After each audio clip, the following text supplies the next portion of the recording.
I am Simone Mainardi, and this presentation is about the monitoring of a large-scale university network. And it's basically the result of the cooperation between NTOP and Tobias Appel. Tobias Appel works at the Leibniz Research Center in Germany.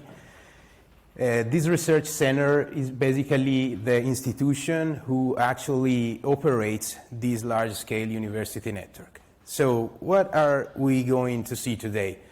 Well, I'm going to start this presentation with a brief overview of this university network, and then we are going to briefly see the monitoring goals we had in mind when we started this project.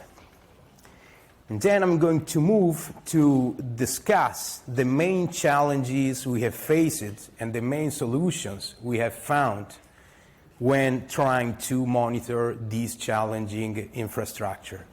And eventually, I'm going to conclude the presentation with the main lessons learned and some future directions.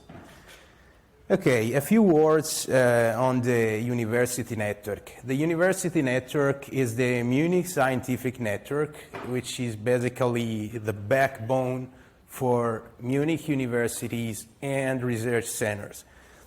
It's a pretty large network. I mean, we are talking about tens of core routers, thousands of switches, and just to give you a ballpark in terms of traffic exchanged with the internet, we are talking here about 3,000 terabytes downloaded and 2,000 terabytes uploaded to the internet every month. So this is the network that we monitored in this project. So our goals, why did we want to monitor this network? Well, first of all, we wanted to have visibility in terms of top talkers. So who are the IP addresses that generate most of the traffic? Who are the autonomous system that generates most of the traffic? One of them is Netflix, because students like to watch Netflix at the university. But then we also wanted to see the who talks to whom communications. So not only an IP address, the top talkers, but also given an IP address, we wanted to have visibility into its peers, into the other IP addresses it is communicating to. Also in terms of application protocols, ports used, protocols such as UDP and TCP. And we also wanted to correlate network traffic data with security metadata to augment the network traffic data with the security information to know if the communications are secure or not. And eventually, we wanted to provide both live and historical views. So on the one hand, we wanted to open up the monitoring system to see what is happening in the network right now. But on the other hand, we also wanted to open up the monitoring system and go back in time and to see, for example, what happened 1 week ago. So these were mainly our goals. We also wanted to do this using mainly open source software, because, guys, we are here at FOSDEM. You know why it's important to use open source software. So we wanted to do this using open source software. And as there was no budget to buy new fancy hardware, new fancy software licenses, we also needed to do this project on commodity hardware. And in practice, we reused an already existing hardware that has been decommissioned and then reallocated for this project. So the point, given our goals, how to get to the goals? Well, we at NTOP are developers of a network monitoring tool, which is called ntopng. It's free, open source. You can go on our GitHub page and download it, try it if you want. And it has a web-based interface that gives us live and historical views, security events. So that was the main candidate for this project. However, we needed to use it in combination with another software, which is called nprobe. The software nprobe, it's necessary in this network infrastructure because the network traffic data is exported via NetFlow. I don't know if you are familiar with NetFlow, but it's basically a way to export the network communication over UDP packets. So we needed a software able to read these UDP packets and to put the result into the monitoring system. So we needed to use nprobe, which is not open source, but however, it's free for non-profit. So if you are a university, a non-profit organization, a hospital, or whatever, and basically you don't make money with the software, you can get it for free. So, and eventually, for the time series data, so for the historical analysis, we wanted to use InfluxDB as the time series store. So in this chart, I tried to summarize graphically the structure of the monitoring system. So we have our NetFlow exporter, we have the nprobe NetFlow collector, which is in charge of receiving NetFlow packets and converting them into a format which is understandable by ntopng. At the core of the monitoring system, we have ntopng, which combines traffic data with blacklists released by security vendors such as Cisco Talos, Emerging Threats, and other vendors. And it combines this data, generates alerts, and also interacts with InfluxDB to write and read time series. So this is basically the structure of the monitoring system. It's pretty simple, but the point was that the input data was massive. For massive, I'm talking about almost 20 billion of network communications per week. 20 billions.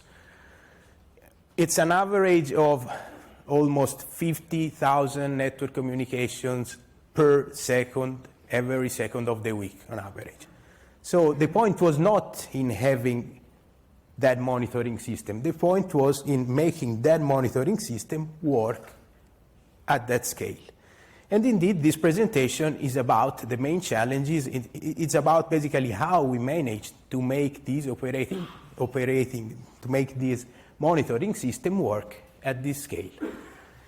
And as are we going to see now, initially things were a mess. Nothing was working as expected. Then interaction after interaction, email after email, commit after commit, things have started to improve and things have started to work. So let's have a look at this journey. Everything started basically with this message on our ntop community Telegram group, where Tobias sent us a message and he told us that traffic reported is completely wrong. I mean, it reports a maximum of 1.8 gigabits, but actually it should be around 20 gigabits. So the monitoring system was up and running, but it was losing basically 90% of the traffic. So the point was, why? What is happening? Why is the system losing all this traffic? So we started looking at all the buffers in the system.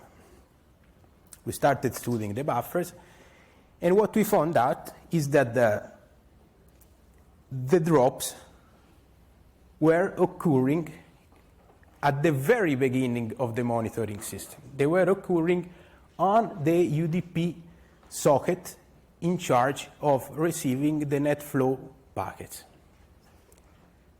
It's pretty easy to spot these drops because if you are on Linux, you can just use cat procnet UDP and you have a column which tells you the number of drops on the UDP socket. So we were dropping on the UDP socket. So what does this mean? It means that the nprobe was not able to process these NetFlow UDP packets fast enough.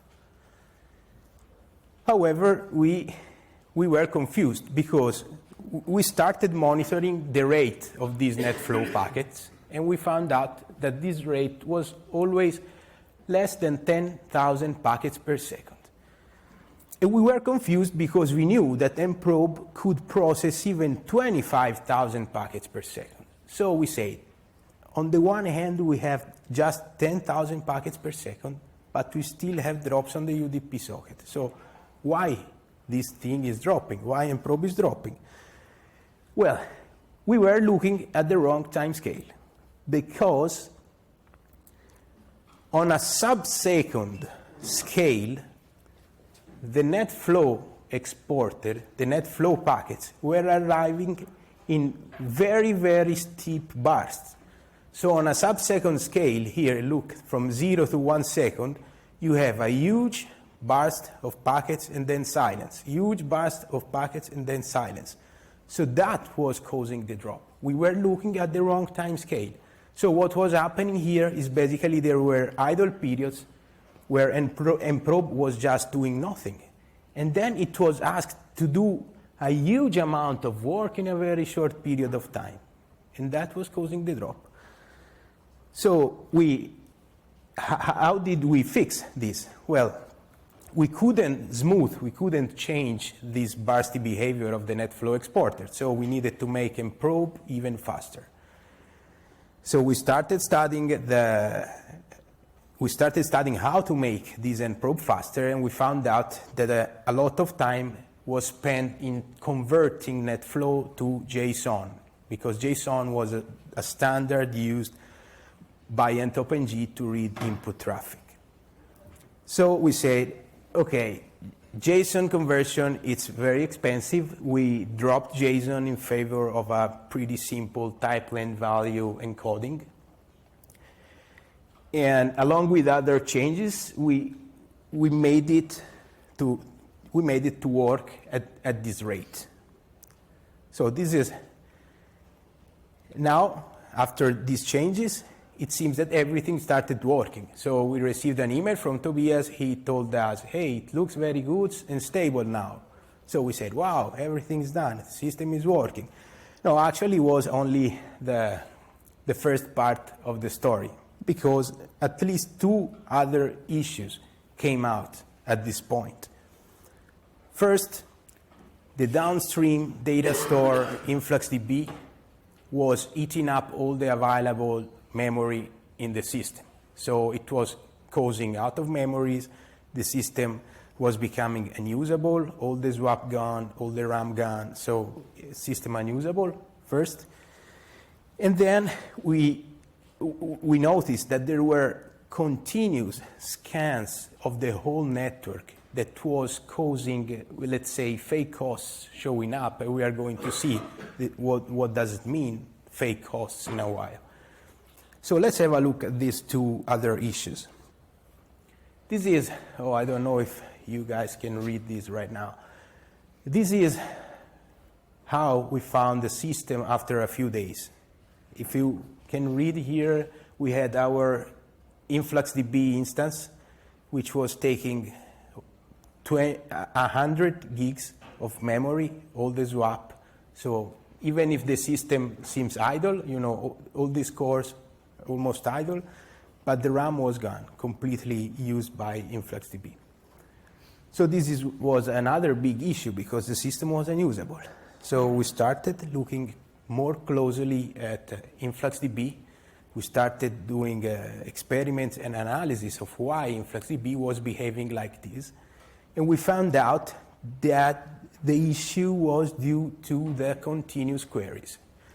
Continuous queries are a programmatic way to instruct InfluxDB to perform certain operations at regular intervals of time. In our case, we use continuous queries to do the so-called data rollup, that is, to aggregate fine-grained data points into coarser-grained data points. So, for example, I take all the second-by-second points of an hour, I take the average, and I generate 1 point. This is to make queries somehow faster when you need to do the queries. However, we found out that especially when the number of time series in InfluxDB grows above, let's say, 1 million, in the order of millions, however, this creates very, very big issues with performance and with the use of RAM. So this time, more than a solution, is a trade-off. We needed to disable these continuous queries, a part of these continuous queries, actually the hourly continuous queries. That made InfluxDB more stable, so it stabilized this. Memory used stabilized at around 60 gigs, and it's working pretty okay. So continuous queries were the issues. So okay, as the second part of this lesson learned, if you keep in mind that if you are planning to use InfluxDB continuous queries, they can be very demanding in terms of RAM, and you might experience performance degradation when the number of time series that you have grows, let's say, in the order of millions. Now, scanners. I mentioned the scanners earlier in this presentation. What happens with the scanners? Well, keep in mind that this university network has a range of public IP addresses. So what happens is that someone in the internet is continuously and constantly probing all the range of IP addresses one after the other. Why? Typically, this kind of probing is done by attackers which try to detect and discover if hosts have open ports, if they are vulnerable on certain ports. So they probe and they try to open up connections on all the available range of ports, both in TCP and UDP. So this creates issues on the monitoring system, because when someone is continuously probing all the network, this, from the point of view of the monitoring system, creates a lot of fake hosts. Because why I'm saying fake hosts? That is the term used by Tobias. They are fake hosts because when an attacker is probing your host, that host can even be inactive, off, no one can be there. But since someone is probing it from the outside world, you see this host popping out in the monitoring system. So this creates a lot of troubles, because from a software perspective, you waste a lot of CPU time and a lot of memory in keeping track of these hosts that are just being probed, but they do not actually generate any kind of traffic. This is also an issue for the analyst, because when you open up the monitoring system and the monitoring system is poisoned, I would say, is polluted with thousands or hundreds of thousands of fake hosts, then you are confused, because you no longer know if you are looking to an host which is actively sending traffic or to an host which is just being probed. So we needed somehow to identify and discard this probing traffic, but still we wanted to keep track of this probing traffic as well. So we started looking at the patterns in the probing traffic. So what's the shape of the probing traffic? We started looking at the TCP flags. We also generate scans using a popular tool, maybe you guys know it, it's called NetMap. We started generating scans with NetMap to identify the patterns in the scans and to implement a simple algorithm to actually identify the probing traffic. So once we were able to identify this probing traffic, we started discarding it, keeping track of it, but we didn't let it enter the monitoring system. So this has the benefit of leaving the monitoring system clean from this noise, but on the other hand, we are still able to keep track and quantify this monitoring traffic. And to give you some numbers, this is the monitoring traffic that we have discovered in the system, in the monitoring system. So basically, there is a continuous traffic of almost 20 megabits per second, which is constantly hitting the network. 20 megabits traffic constantly hitting the network is probing traffic. So we discarded it, but still we were able to keep track of it. So now, again, lessons learned, part 3. Important to identify the probing traffic when you are monitoring a large public network, because that will very likely mess up the real data.